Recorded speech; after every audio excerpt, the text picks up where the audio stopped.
Another way of connecting your essay, of connecting the thoughts or your different parts of your essay, are using two different techniques that are not usually stated in most textbooks. These are referencing and substitution. I'll repeat them again: referencing and substitution. They are also key ways of getting high cohesion marks. Referencing means referring to expressions or to concepts or to ideas that you've mentioned previously in your writing. For referencing, you use expressions like this, THIS, that, these, THESE, and those, they, them, the former, the latter, to refer to things that you've mentioned earlier. Referencing is important if you do not want to keep on repeating certain words like nouns or content words in your essay. You could just refer to them because you've mentioned them before. Substitution just means saying the same thing in a different way. It helps not to repeat oneself. For example, a sentence that illustrates substitution is this: I suggest that everyone should have a phone, tablet, internet modem, and camera because technology is important nowadays. Furthermore, these devices help to make life easier. I'll take that sentence again.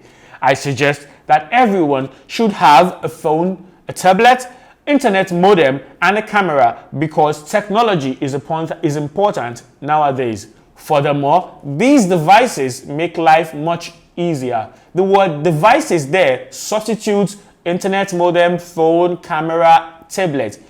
This is what I mean by substitution. In that second sentence, which is in addition to what I've said before, where I used the word furthermore as a connective device, all I needed to do was to substitute all those lists of devices, all those things that I mentioned with the word devices. I see a lot of test takers not do this in the exam, and this accounts for a lot of repetitive expressions in their essay, which is something that you must avoid if you want to achieve maximum scores in the writing section of the IELTS. Finally, we will move on to the essential grammar for writing. What are the grammatical aspects, or what are the grammatical elements that are assessed when you're writing? In the IELTS, if you look at the criteria, the marking criteria for the writing section of the IELTS, you will discover that grammar is the least important. Grammar is the fourth criteria, which points out that your concern or your major preoccupation should be on structure. How well structured is your essay? Are you communicating effectively before you start bothering yourself about grammar? But we cannot just put grammar to the other side. We need to still look at it. But for the grammatical aspect of the IELTS, I would advise you not to put so much focus on it, as it might be a sort of distraction for those of you who are non-native users of the language, who are just starting their journey in their path towards language competence. The most important grammatical elements are as follows. Tense. Tenses are the significant, most common way of making errors for most non-native users of the English language. Tenses involve how you express time, present, the past, and the future. For it is specific, it is clear that in the IELTS, you're going to be dealing with time. You're going to be talking about concepts. You're going to be dealing with ideas as they occur in time. So you need to use the right tense markers to express those time elements. As much as possible, you do not want to make too many mistakes with your tenses, as you cannot avoid talking about time in your writing. This means that in your introduction, your body paragraphs, your conclusion, there are going to be at least 4 or 5 elements of tense markers in every single paragraph. If you're someone who is not so solid or who's not so conversant with tenses, this means that in every paragraph you're having at least 3 to 4 errors, and this automatically sets you up for a very low score in the writing section of the IELTS. Another grammatical element that you must take note of would be the comparative structures. What do I mean by that? Comparative structures have to do with adjectives. Comparative for the positive, comparative, and the superlative forms of adjective. So when you're comparing adjectives, you must know how to use the appropriate form for expressing what you want to say. The positive form is the base form of the adjective. For example, the word clever. Or for example, the word beautiful. The positive form is beautiful. The comparative form is when you want to compare that particular expression or that particular element or that particular concept, which is beauty, between two things. That is when you use the comparative form, and that would be more beautiful. Lanre is more beautiful than Aaron. Now, the superlative form is when you're making a comparison between two or more elements, and at this point you're talking about the highest form of that particular adjective that you are using. So that would be most beautiful. For example, in a sentence, that would be Lanre is the most beautiful boy in the class. This means that out of all the people in the class, Lanre is the most beautiful, or the one that has the element of beauty the most.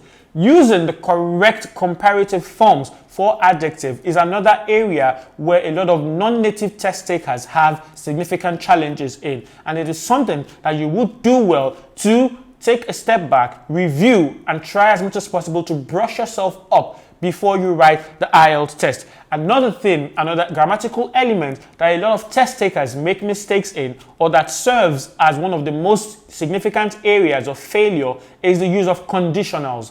Conditionals are words or as expressions that set up concepts with an underlying condition. So for example, you have words like if, unless, and since. These are words that modify an expression, that modify a sentence to show that what is happening is only possible because of a condition or a pre-existing condition or a condition that must be put in place.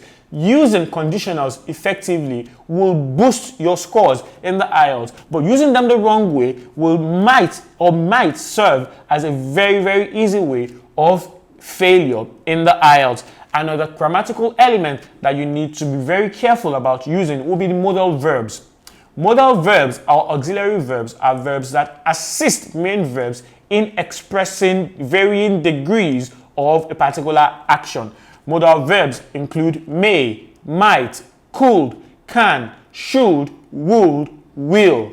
All these are elements, all these are expressions that we use day in, day out in natural conversation, in natural communication. But for the purpose of the IELTS, since it's a test, you must be intentional about your usage of them, and you must be very sure of the varying nuances in their meanings when they are used. For example, the word can expresses capacity or capability, while the word may seeks for permission.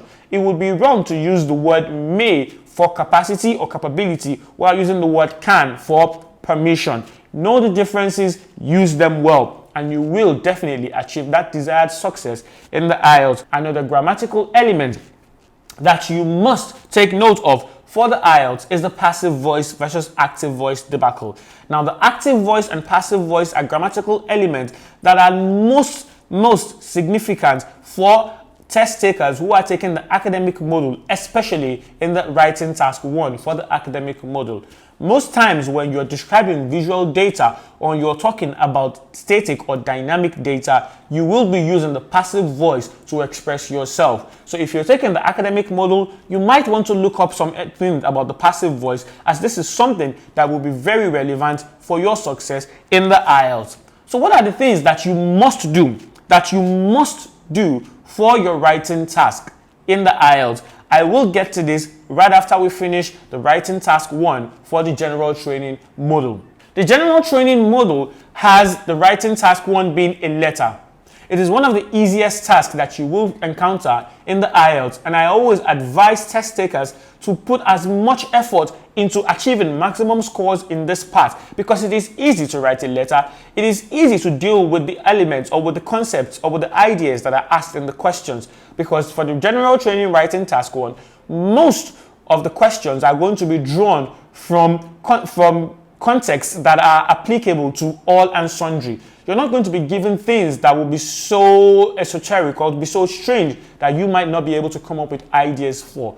And I see that a lot of people find it easy, but they do not put as much seriousness or as much focus on it, thinking or believing that since the writing task 2 is the more important part of the writing, they should put most of their focus or their power on that. This is wrong. This is very, very wrong. If the whole writing task is 100 marks and writing task 2 carries 70 marks and writing task 1 carries 30 marks, if you get 28 out of 30 marks in writing task 1, it means that automatically in your writing task 2, all you need to do is to get a 50 or a 60, and you will be able to get a band 9 or a band 8 in the writing for the IELTS, as opposed to you just doing a shoddy job in the writing task 1 and landing a 15 over 20 while you're putting so much effort in your task 2, which has more areas of errors, which is much more prone to mistakes and errors, and then landing a 40 or a 50 in that part. The 50 added to your 15 will only give you 65, and you will definitely be one of those who regret not putting so much focus on your writing task 1. So what does the general training writing task 1 entail?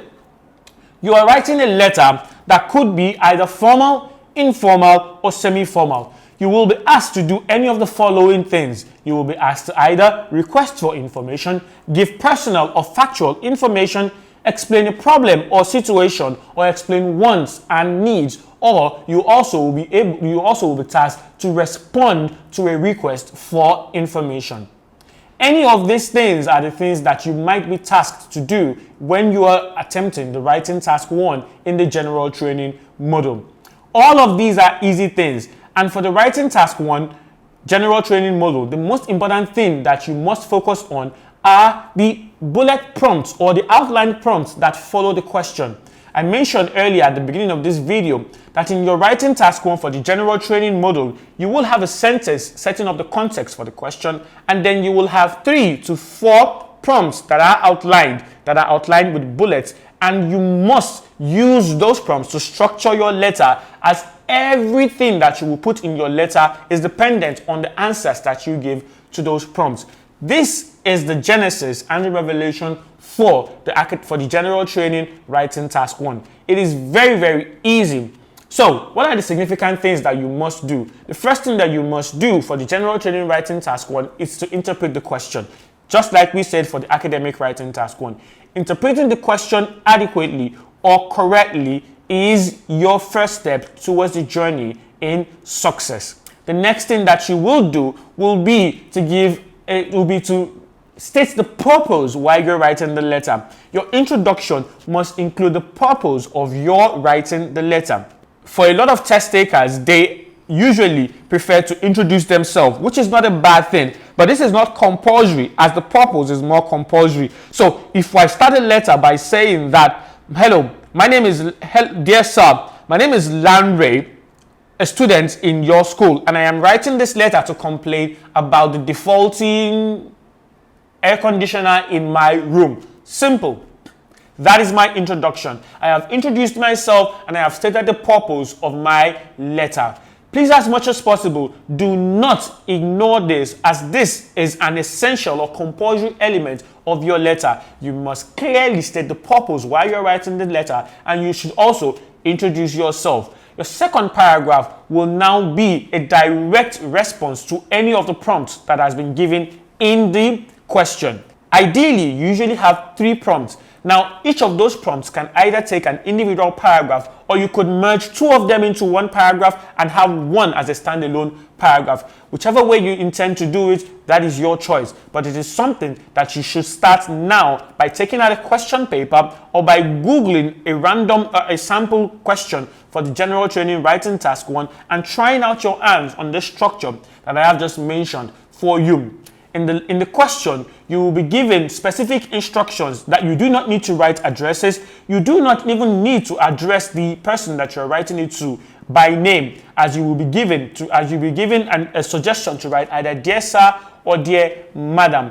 Please, as much as possible, even though the context or the letter is directed at your friend, your best friend, your mother, and you know that this is an informal letter, attempt to use a tone that is formal. Why is this? You're writing a test, so there's no point in trying to be too informal or be too relaxed in your letter, as this might count against you for your scores. So as much as possible, avoid using contractions, avoid using slangs, avoid using expressions that are not appropriate English words that will be used in an official context. Please, as much as possible, this is a mistake that I find a lot of non-native test takers, non-native users of the English language make when they are taking the IELTS test. They assume that since it's an informal letter, they can as much as possible be as relaxed and be as informal as they want to be. This is something that you should definitely avoid.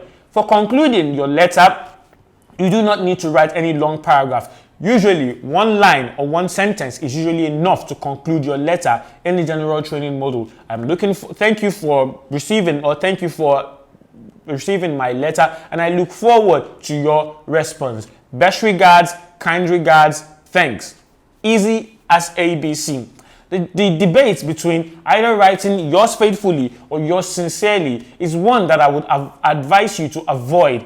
If you do not know the difference between the two, just go for the easy modern way of salutation when closing your letter by writing best regards. This is an easy way that will not set you up for any spelling errors. I've seen a lot of people write yours sincerely and they misspell sincerely. I've seen a lot of people write yours faithfully and they misspell faithfully. I've seen a lot of people use either of these two expressions without following the conventions that go with it. I know that for one of them, it is used for someone who you're on a first name basis with, and the other is used for someone who you do not know personally or you do not have an established relationship with. Whichever one you choose to use, find out the underlying conventions behind them and then make sure that you deploy them appropriately so that they would only increase your score or improve the quality of your writing and not reduce your score. In the next part of this video, we will be dealing with the writing task 2 and looking at the elements that constitute a good opinion essay before we go to the practical videos that will show you how to use the structure that will be given to you to answer questions in the opinion essay for the IELTS.